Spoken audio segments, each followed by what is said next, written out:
Stop practicing scales and practice this instead.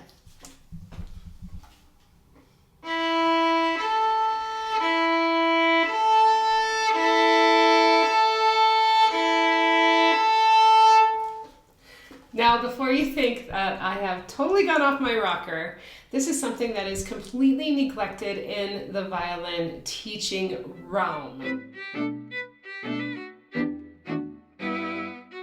Hi, I'm violinist Kaye. I work with dedicated adult violinists who desire to develop impeccable technique and play with gorgeous tone. What I just played for you was the example of a hand frame, the distance between our 1 and 4. Now this isn't something new, this is something that's been around for quite a while. Dounis wrote a book called Preparatory Exercises for Octaves and Tenths that is super important to study early on in your violin journey.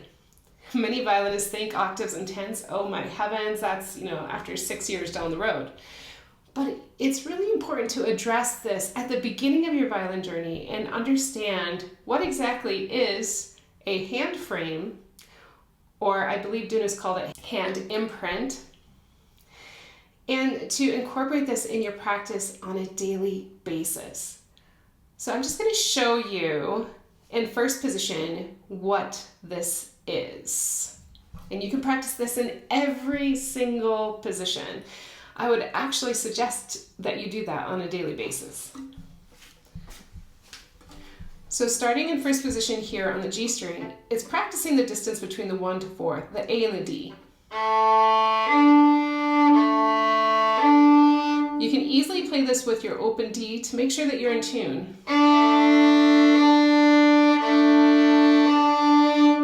As you play this, watch that the hand and the forearm are in alignment, that the wrist is not kicking out and that it's not coming in.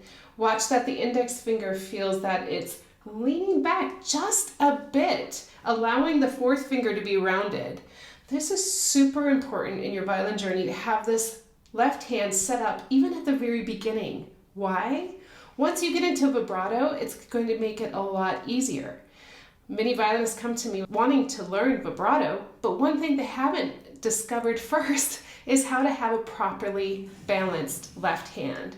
Now, I have made a video on how to create a properly balanced left hand, and you can find it in the upper corner.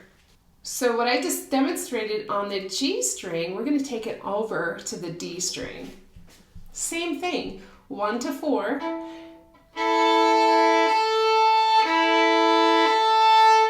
Play it with your open A to make sure that you're perfectly in tune. And then what we're going to do is just move that 1 over to the G string, keep the 4 down, and play our octave A.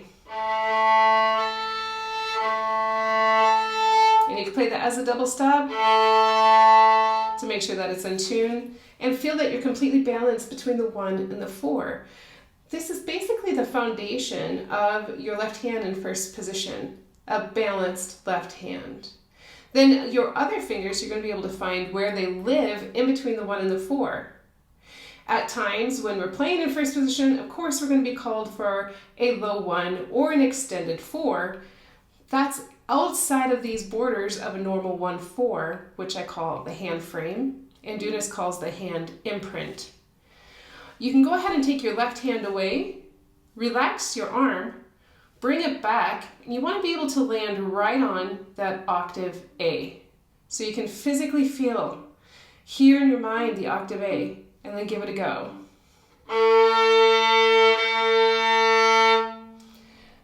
This is the way you want to practice every string combination in first position, so you can feel how that 1 and 4 works.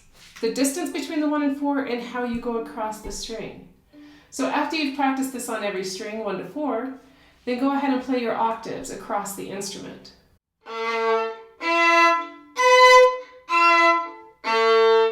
So you can see how the fingers work across without anything going wonky in the left hand. This is super important for first position studies, for every single position to create that balanced left hand and foundation. If you do this, instead of practicing scales mindlessly 3 hours a day or even an hour a day, you're going to find a huge improvement in your playing. Once you've got this down in first position, then I would suggest returning to your scales. If you're currently practicing 3-octave scales through first, third, and fifth position, I would do this exercise in third and fifth position within the key that you're playing your scale, and then go ahead and play your scale after doing this exercise. I'm sure you will find that your intonation will improve. Leave me a comment in the description below and let me know that you have done this exercise and which position you chose. Happy practicing!